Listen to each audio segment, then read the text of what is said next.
Hello friends, आज की इस वीडियो में हम टपल्स को समझेंगे। तो चलिए स्टार्ट करते हैं। टपल एक ऐसा डेटा टाइप है जिसे हम किसी भी टाइप की मल्टीपल वैल्यूज को स्टोर करने के लिए यूज करते हैं।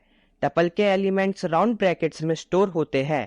टपल भी लिस्ट और स्ट्रिंग के जैसे सीक्वेंस के टाइप में आता है। स्ट्रिंग के जैसे टपल्स भी इम्यूटेबल होते हैं, मतलब हम टपल्स के एलिमेंट्स को उनके प्लेस पर ही चेंज नहीं कर सकते हैं। तो अब टपल्स के कुछ एग्जाम्पल्स हैं। Empty tuple, tuple with single element. अगर हमें टपल में सिंगल एलिमेंट एंटर करना हो तो हमें एलिमेंट के आगे कॉमा जरूर लगाना होता है। Tuple of integers, tuple of strings and tuple of mixed value type. तो दोस्तों चलिए अब हम समझते हैं कि टपल्स को क्रिएट कैसे करते हैं।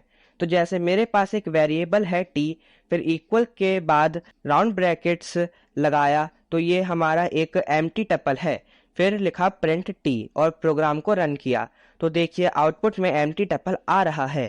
दोस्तों अब मैं आपको सिंगल एलिमेंट टपल का भी कॉन्सेप्ट बता देता हूँ। तो जैसे मैंने टी वेरिएबल के राउंड ब्रैकेट्स में लिखा 1, फिर प्रिंट स्टेटमेंट के अंदर लिखा टाइप राउंड ब्रैकेट्स में टी, फिर प्रोग्राम को रन किया, तो देखिए आउटपुट में टी का टाइप इंटीजर आ रहा है।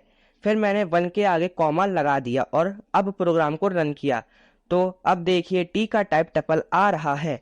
तो दोस्तों अगर हमें सिंगल एलिमेंट लिखना हो तो हमें एलिमेंट के आगे कॉमा लगाना होता है। तो दोस्तों हम टपल को टपल फंक्शन से भी क्रिएट कर सकते हैं। जैसे मैंने लिखा t is equals to tuple function, फिर प्रिंट t और प्रोग्राम को रन किया, तो देखिए आउटपुट में एम्प्टी टपल मिल रहा है। इस टपल फंक्शन के अंदर हम सीक्वेंस टाइप भी पास कर सकते हैं। तो जैसे डबल इन्वर्टेड कॉमास में लिखा हेलो और फिर प्रोग्राम को रन किया, तो देखिए टपल में एलिमेंट्स हैं HELL और O। इस टपल फंक्शन को हम टाइप कास्टिंग के जैसे इनपुट के लिए भी यूज कर सकते हैं। तो मैंने टपल के अंदर इनपुट में लिखा एंटर नंबर्स, फिर प्रोग्राम को रन किया, तो फिर नंबर्स में मैंने एंटर किया 1 2 3 4 5, तो देखिए हमारे नंबर से टपल के एलिमेंट्स क्रिएट हो गए हैं। इनपुट में टाइप लेने के लिए हम eval फंक्शन का भी यूज कर सकते हैं। eval को हम लिस्ट,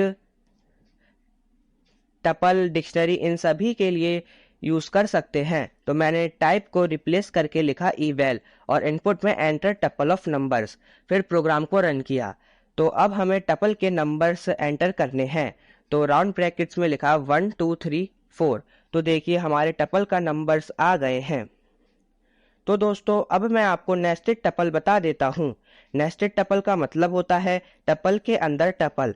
तो जैसे टी वेरिएबल में मेरे पास टपल है 1 2 3 एलिमेंट्स के साथ। अब मैं 3 के आगे कॉमा के बाद एक नेस्टेड टपल लिखूंगा, तो मैंने राउंड ब्रैकेट्स में लिखा 4 5 और प्रोग्राम को रन किया, तो देखिए ये हमारा नेस्टेड टपल है। तो दोस्तों हम स्ट्रिंग और लिस्ट के जैसे टपल में भी इंडेक्सिंग, स्लाइसिंग, ट्रावर्सिंग, कॉन्कैटिनेशन और रेप्लिकेशन को भी यूज कर सकते हैं।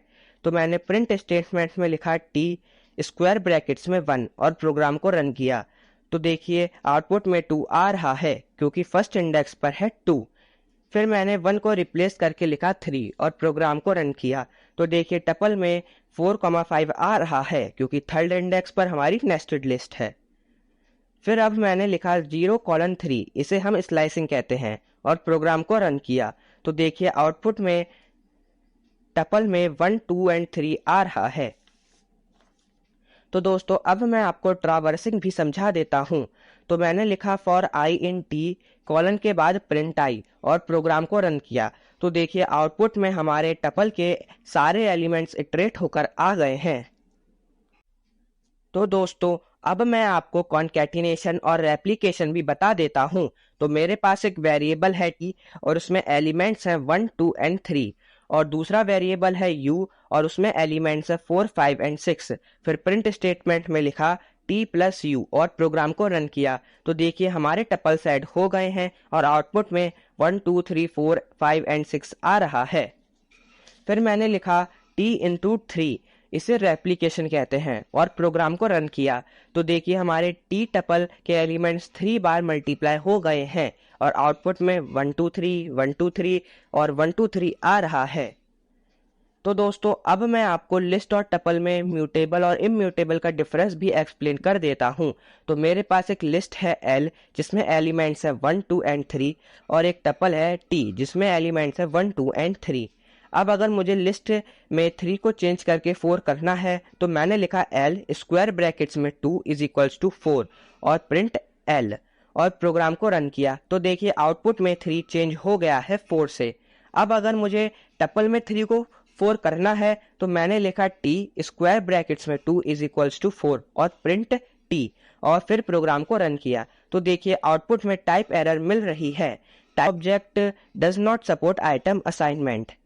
तो इससे हमें पता चलता है कि टपल इम्यूटेबल है और लिस्ट म्यूटेबल, हम टपल के एलिमेंट्स को चेंज नहीं कर सकते हैं। तो दोस्तों अब आपको टपल अच्छे से समझ आ गया होगा।